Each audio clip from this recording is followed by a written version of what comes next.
तो ये question based है on binomial theorem and complex number. पहले क्वेश्चन पढ़ लेते हैं एक बार।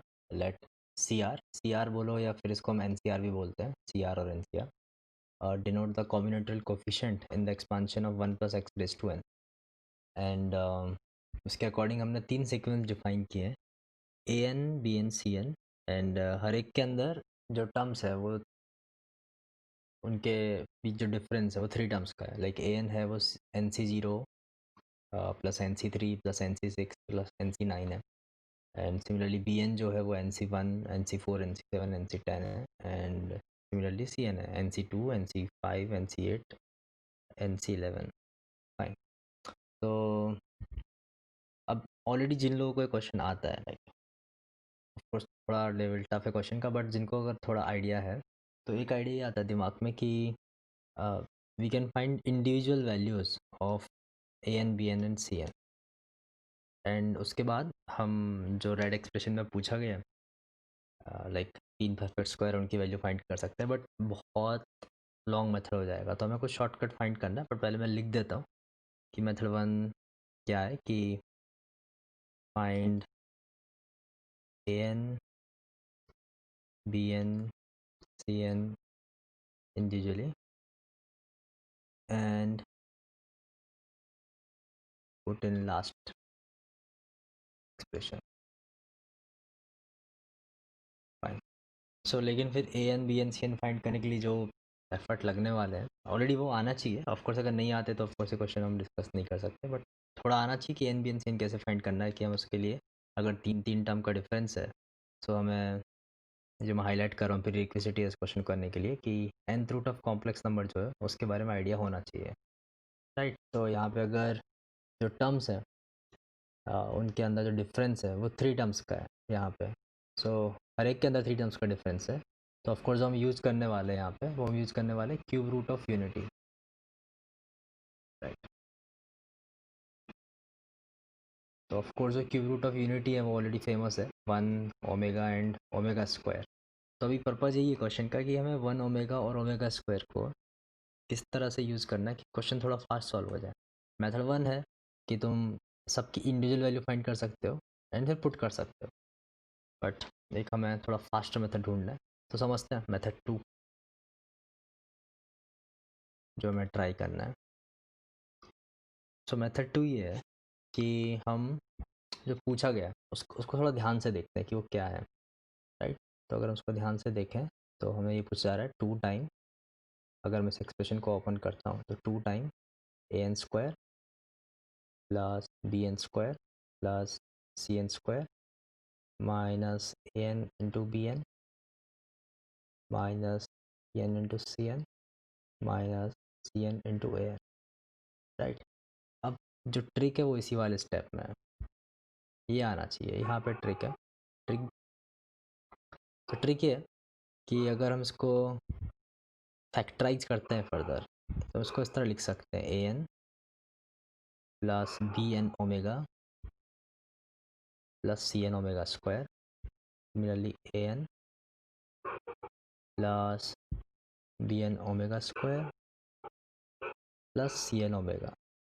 सो ऑफकोर्स ये चीज़ आनी चाहिए, कॉम्प्लेक्स नंबर्स में पढ़ते हैं इसे, इसके फैक्टर्स होते हैं। और अगर ये नहीं आता है तो फिर मेथड वन से जाना पड़ेगा। तो मेथड वन जो है थोड़ा लॉन्गर है और अभी मेथड टू जो फास्ट है, काफ़ी फास्ट है। अभी फटाफट क्वेश्चन सॉल्व हो जाए। तो जिस तरह हम a n plus b n omega c n omega square अगर लिखते हैं और टर्म्स को एक्सपांड करके लिखते हैं तो समझते हैं क्या हो रहा है, शायद अभी क्लियर हो जाएगा। अब थोड़ा ध्यान देना इस चीज़ पे कि हम क्या करने वाले हैं। अगर हम टर्म्स को लिखना स्टार्ट करते हैं इसके अकॉर्डिंग, इस चीज़ के अकॉर्डिंग, इस चीज़ के अकॉर्डिंग, लाइक फर्स्ट ब्रैकेट को अगर हम लिखते हैं तो फर्स्ट ब्रैकेट क्या बन रहा है ज़रा समझते हैं। फर्स्ट ब्रैकेट बन रहा है N C zero plus N C one into omega plus N C two into omega square. Right. हमने क्या किया समझ लेते हैं कि ये जो फर्स्ट टर्म है उसको एज इट इज़ लिखा, जो सेकंड टर्म उसको ओमेगा से मल्टीप्लाई किया, थर्ड टर्म को ओमेगा स्क्वायर से मल्टीप्लाई किया। अब नेक्स्ट टर्म क्या करेंगे, हर एक का एक एक टर्म हो चुका है। अब फिर ए एन के टर्म को एज इट इज़ लिखेंगे। तो ए एन का टर्म क्या है NC3, राइट, एन का टर्म है NC3, एंड अगला टर्म है NC4 इंटू ओमेगा, एंड उसका अगला टर्म होगा NC5 into omega square, and then फिर एन का टर्म फिर करेंगे NC6 एंड सो ऑन, ये चलते जाएगा। तो फर्स्ट ब्रैकेट मैंने एज इट इज लिख दिया। अब मैं ऐसे ही सेकेंड ब्रैकेट लिखता हूँ, ये वाला ब्रैकेट लिखता हूँ, इसको मैं ग्रीन कलर से लिख रहा हूँ, समझना।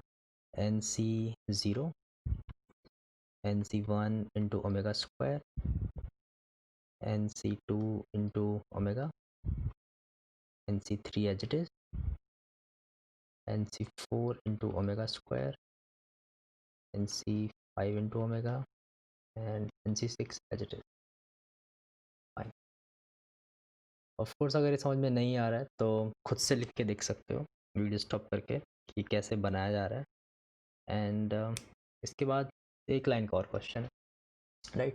तो ऑफ कोर्स ये सबको आता है, जब भी क्यूब रूट ऑफ यूनिटी की बात होती है तो सबके दिमाग में एक चीज़ तो हमेशा रहती है, फटाफट पूछा जाए किसी से पूछा जाए कि व्हाट इज़ ओमेगा क्यूब, तो ओमेगा क्यूब सबको पता है कि 1 है। अगर हम मेंशन कर रहे हैं कि ये सब क्यूब रूट ऑफ यूनिटी है, तो ओमेगा की कोई भी पावर जो होगी 3k प्लस के टाइप की, तो हम उसको हमेशा 3k प्लस हम आर लिख देते हैं, तो हम उसको हमेशा ओमेगा रेज टू आर लिख सकते हैं। जिसको ये चीज़ पता है उसको अगला स्टेप बहुत फास्ट समझ में आ जाएगा। तो अगला जो स्टेप है, अगर हम थोड़ा ध्यान से देखें, तो जो फर्स्ट वाला ब्रैकेट लिखा हुआ है, जो ब्लैक में लिखा है, उसको हम ये लिख सकते हैं 1 plus omega raise to N, and second वाला जो ब्रैकेट है उसको हम लिख सकते हैं 1 plus omega square raise to N. Of course binomial expansion है। नॉर्मली जो 1 plus x raise to N का जो एक्सपांशन है उसमें हमने एक्स की जगह omega and omega square put किया है, राइट। तो ये वाला जो ब्रैकेट है, वापस समझाया था, ये जो आया है हमने क्या किया, in 1 plus x raise to N put x equal to omega, and जो सेकेंड वाला ब्रैकेट है ये कैसा आया, in 1 plus x raise to N put x equal to omega square.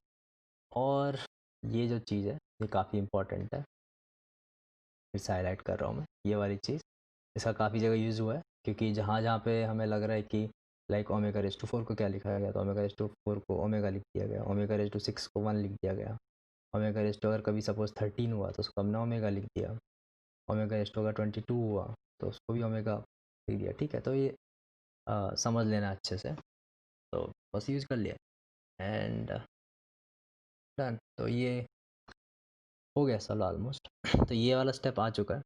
अब उसके बाद क्वेश्चन फटाफट सॉल्व हो जाएगा। तो नेक्स्ट चीज़ क्या होगी, इनको जस्ट मल्टीप्लाई करना है, और इसको अगर हम मल्टीप्लाई करते हैं तो 1 प्लस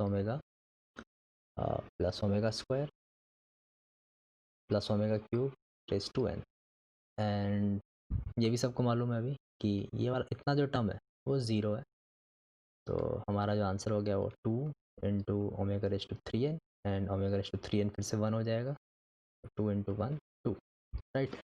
तो इस मेथड में क्या है, पहली चीज़ हमारा एक्सपांशन फास्ट होना चाहिए, पहली चीज़, राइट। ये फास्टर वर्क है, ये पता होना चाहिए कि एक्सपांशन ऐसा कैसे क्रिएट हो रहा है, एंड ये मेथड फास्ट इसलिए क्योंकि हमने यहाँ पे individually a N B N C n find नहीं किया, राइट। तो इसलिए मेथड फास्ट है कि no need to find a n comma b n comma c n individually, ठीक है। ऑफ कोर्स अगर 2 क्लियर नहीं है तो 1 से करना ही पड़ेगा, राइट। और अगर क्वेश्चन करना है तो ऑफ कोर्स कॉम्प्लेक्स नंबर और बाइनोमियल का नॉलेज होना चाहिए। सारे पे क्लियर है और काफ़ी ट्रिकी है।